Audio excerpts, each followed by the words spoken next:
Welcome to RP maths Gurukul. আজকে আমি তোমাদের ঘড়ির এই স্পেশাল অঙ্কটা দেখাবো, যেটা প্রায়শই পরীক্ষায় আসে। কি না, এখানে দিয়েছে 8:50 বেজে থাকলে ঘড়ির কাঁটা দুটোর মাঝের অ্যাঙ্গেল কত। তো এই অঙ্কগুলো কিভাবে করব?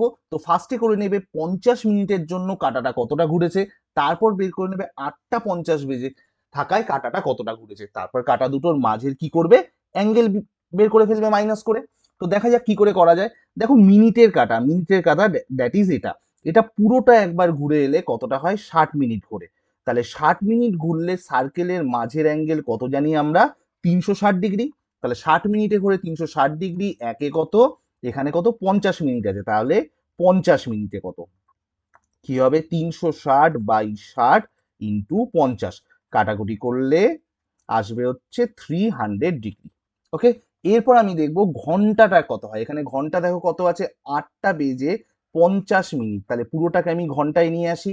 তাহলে এটা হয়ে যাবে হচ্ছে 53/6 আওয়ার্স। এবার দেখো, একটা ঘন্টার কাঁটা যদি পুরোটা ঘোরে, তাহলে কি হবে, 12 ঘন্টা ঘুরবে। 12 ঘন্টায় সেই একই ডিগ্রি, দ্যাট ইজ 360 ডিগ্রি ঘুরবে। তাহলে 1 আওয়ারে কত হবে, 30 ডিগ্রি।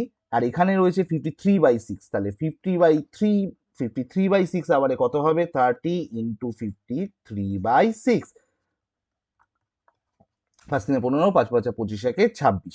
তাহলে ঘন্টার কাঁটাটা বা আওয়ার হ্যান্ড 265 ডিগ্রি ঘুরবে, মিনিটের কাঁটাটা 300 ডিগ্রি ঘুরবে। তাহলে মাঝের অ্যাঙ্গেল কত, আমায় কি করতে হবে, এদের দুজনের ডিফারেন্সটা নিতে হবে। দেখো ডিফারেন্সটা কি চলে এলো, 5 আর 5 10, 1 আর 6 7 আর 3 10, তাহলে কত, 35 ডিগ্রি। এইভাবে করলে তোমাদের কোনো ফর্মুলা মুখস্থ করতে হবে না।